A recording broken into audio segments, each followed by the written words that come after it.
उठ रहे सवालों को कैसे शांत करें, बेचैनी को कैसे शांत करें।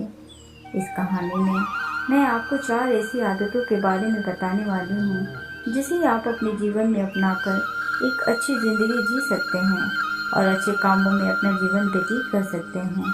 अगर आप इस कहानी को शुरू से लेकर अंत तक सुनते हैं तो यहाँ पर बताई गई ये 4 आदतें आपकी पूरी ज़िंदगी को बदल सकते हैं, जो कि है दूसरों के मन को पढ़ना छोड़ दो।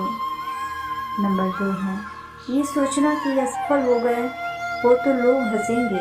नंबर 3 समय को काटना छोड़ दो। नंबर 4 यह सोचना छोड़ दो कि मुझसे बड़े बड़े लोग नहीं कर पाए तो मैं कैसे कर पाऊंगा। अगर आप इन 4 आदतों को अपने जीवन में अपना लेते हैं तो फिर आप अपने जीवन को एक खुशहाल जिंदगी में बदल देंगे और फिर आपका मन कभी भी बेचैन नहीं होगा, ना ही उदास रहेगी और ना ही फिजूल के कामों में व्यस्त रहेगा। एक बार किसी राज्य का राजकुमार महात्मा बुद्ध के पास आता है और वो महात्मा बुद्ध से कहता है, आप हमेशा कहते रहते हैं कि ध्यान करो, लेकिन मेरे लिए ध्यान करना तो दूर की बात है, मैं कुछ समय के लिए अपनी आंखें बंद करके शांति से बैठ भी नहीं पाता हूँ। मेरा मन इतना बेचैन है कि हर समय कुछ न कुछ सोचता रहता है। मैं जब भी ध्यान करने बैठता हूँ तो मेरे अंदर विचारों का तूफान आने लगता है।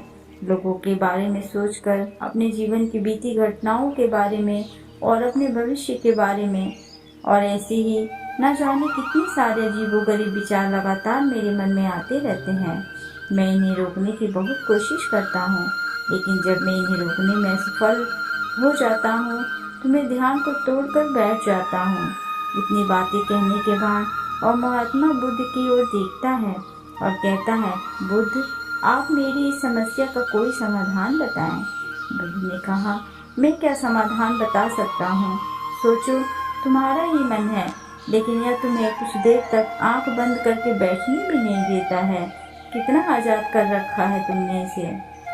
राजकुमार ने कहा, बुद्ध, मैंने बहुत सोचा, लेकिन मुझे अपनी समस्या का कोई समाधान समझ नहीं आया, इसलिए मैं आपकी शरण में आया हूँ। अब आप ही कोई रास्ता दिखाएं। बुद्ध ने कुछ देर तक राजकुमार के चेहरे की तरफ बड़े ध्यान से देखा और फिर कहा, ठीक है, तुम ये 4 आदतें छोड़ दो और फिर तुम्हारा मन लगने लगेगा।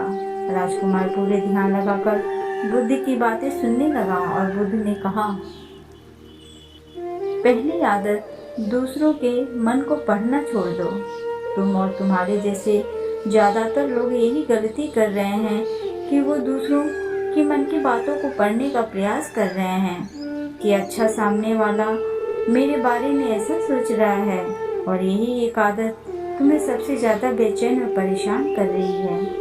ज़्यादातर उत्सवों पर लोग दूसरों के मन की बातों को गलत और नकारात्मक तरीके से ही पढ़ते हैं।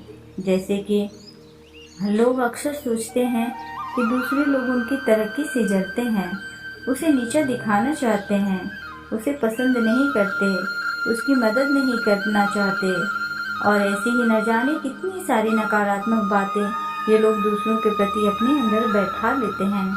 फिर उनके बारे में ही सोचते रहते हैं, उनसे बदला लेने के तरीके सोचते रहते हैं, उन्हें नीचा दिखाने के मौके ढूंढते रहते हैं, और दूसरों के प्रति यही नकारात्मक सोच इन्हें दुखी करती है और फिर ये लोग बेचैनी महसूस करते हैं। इसलिए दूसरे लोग क्या सोच रहे हैं इसका अनुमान लगाना बंद करो। दूसरे लोगों के विचारों को पढ़ने की कोशिश करना बंद करो। अगर पढ़ना ही है तो खुद के विचारों को पढ़ना शुरू करो कि तुम्हारे अंदर क्या चल रहा है। कहीं तुम नकारात्मक सोच, शिकायत या बुराई करने जैसी आदतों के शिकार तो नहीं हो रहे हो। बुद्ध ने कहा, दूसरी आदत, ये सोचना कि असफल हो गए हो तो लोग हंसेंगे। हंसने दो। लोगों को असफलता पर हंसना तो लोगों का धर्म है, क्योंकि अगर तुम सफल हो जाते हो तो यही तो वो लोग हैं जो तुम्हारी तारीफ करते हैं, तुम्हें सम्मान देते हैं, तुम पर गर्व करते हैं। अगर तुम अपने सफल होने पर दूसरों से तारीफ की उम्मीद करते हो तो अपनी असफलता पर उनके हंसने से तुम्हें दुखी नहीं होना चाहिए। और समस्या भी यही है कि हम इंसान असफलता को बुरा मानते हैं, जबकि असफल होना सफल होने से भी ज़्यादा ज़रूरी है, क्योंकि बिना असफल हुए सफल इंसान के अंदर घमंड और दूसरों को खुद से छोटा समझने की भावना पैदा करती है, जबकि असफलता हमें विनम्र रहना, धैर्य रखना और लगातार प्रयास करना सिखाती है। इसलिए असफलता को बुरा मत समझो, और अगर तुम्हारे काम में असफल होने की संभावना नहीं है तो इसका अर्थ है कि तुमने अपना लक्ष्य अपनी क्षमताओं से छोटा बनाया है। अगर लोग तुम पर हंस नहीं रहे, तुम्हें ताने नहीं मार रहे हैं, तुम्हारी बुराई नहीं कर रहे हैं, तो तुम अंदर से मरे हुए हो। तुम अपने मानसिक सीमाओं से बाहर जाकर कुछ नया करने का प्रयास नहीं कर रहे हो, क्योंकि असफल भी वही होता है जो कुछ नया करने का प्रयास करता है। और एक बात हमेशा याद रखना, अगर तुम्हारे अंदर असफल होने का साहस नहीं है तो तुम कभी भी बड़ा लक्ष्य हासिल नहीं कर सकते हो जो तुम करना चाहते हो। इसलिए असफल होने और लोगों के हंसने से डरना बंद कर दो। बुद्ध ने आगे कहा, तीसरी आदत, समय को काटना छोड़ दो। लोगों को लगता है कि वो समय को काट रहे हैं, लेकिन असल में समय हर बार उन्हें काट रहा है। लोगों के द्वारा समय को व्यर्थ के कामों में बर्बाद करने का केवल एक ही कारण है, और वह यह है कि उन्हें लगता है कि उनके पास बहुत समय है, जबकि सच्चाई यह नहीं है, क्योंकि उनसे पहले वाले लोगों को भी यही लगता था कि उनके पास बहुत समय है, लेकिन उन्हें पता नहीं चल पाया कि कब समय बीत गया और कब उनका बुलावा आ गया। और जब तक उन्हें अपनी गलती का एहसास हुआ, तब तक समय उनके हाथ से निकल चुका था। बस पश्चाताप रह गया था कि सारा जीवन व्यर्थ के कामों में बर्बाद कर दिया, और फिर वो चले गए इस दुनिया से बिना खुद को जाने, बिना इस जीवन की सच्चाई को समझे। इसलिए जब तक यह जीवन है, इसे अच्छे कामों में लगाओ, खुद को जानने में, दूसरों की मदद करने में, लोगों को सही राह दिखाने में, मानवता के कल्याण में। और दूसरी बात, समय को बर्बाद करने से आज तक किसी को खुशी नहीं मिली है। हालांकि समय काटने से तुम्हें क्षणिक खुशी तो महसूस हो सकती है, लेकिन जब तुम्हें होश आता है और तुम देखते हो कि कितना सारा समय बर्बाद किया जा चुका है, तब तुम्हें खुद पर क्रोध आता है और तुम पश्चाताप के भाव से भर जाते हो। और फिर यही पश्चाताप का भाव तुम्हारे अंदर तनाव पैदा करता है और तुम बेचैन हो जाते हो और लगातार अपनी उस गलती के बारे में सोचते रहते हो। फिर तुम्हारा किसी भी काम में मन नहीं लगता और तुम उदास रहने लगते हो, और यह चक्र लगातार चलता रहता है, जिसकी शुरुआत हुई थी समय को काटने से। इसलिए समय को काटना बंद करो और वो करना शुरू करो जो जरूरी है। बुद्ध ने कहा, चौथी आदत, यह सोचना छोड़ दो कि मुझसे बड़े बड़े लोग नहीं कर पाए तो मैं कैसे कर पाऊंगा। असल में दूसरों से खुद की किसी भी चीज में तुलना करना ही व्यर्थ है।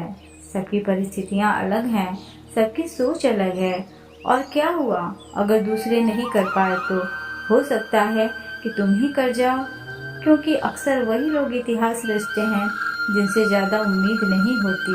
और फिर हो सकता है कि जिसे तुम बड़ा समझ रहे थे, जिसके लिए तुम सोच रहे थे कि उसने बहुत मेहनत की है, बहुत प्रयास किया है, उसने कभी उतना प्रयास किया ही ना हो, केवल मेहनत करने का दिखावा किया हो।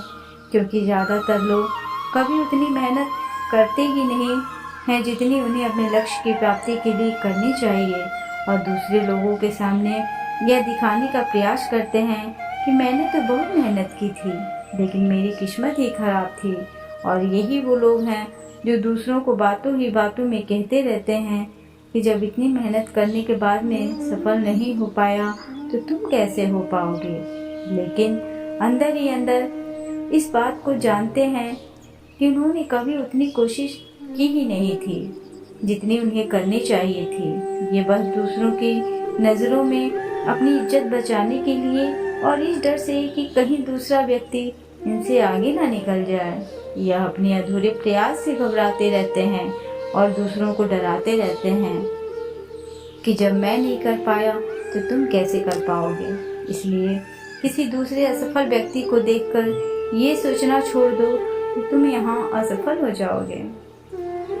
तुम बस अपना सर्वश्रेष्ठ प्रयास करो और बाकी सब समय पर छोड़ दो। बुद्ध ने आगे कहा, अगर तुमने ये 4 आदतें छोड़ दी तो तुम्हारा मन एकदम शांत हो जाएगा और फिर तुम जहाँ चाहो वहाँ अपना मन लगा सकते हो। इतना कहकर बुद्ध मौन हो गए और राजकुमार को भी अब समझ आ चुका था कि उसे क्या करना है।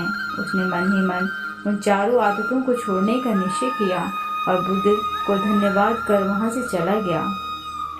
दोस्तों, इस कहानी से हमें यह शिक्षा मिलती है कि हमें यह नहीं सोचना चाहिए कि लोग मेरे बारे में क्या सोच रहे हैं। अगर मैं कोई काम करता हूँ तो लोग उस काम को लेकर हंसेंगे।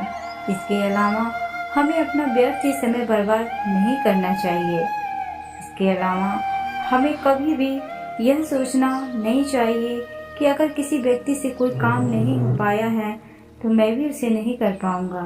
अगर दोस्तों आप मेहनत से किसी भी काम को करते हो तो कोई भी काम छोटा या बड़ा नहीं होता और एक ना एक दिन सफलता अवश्य मिलती है।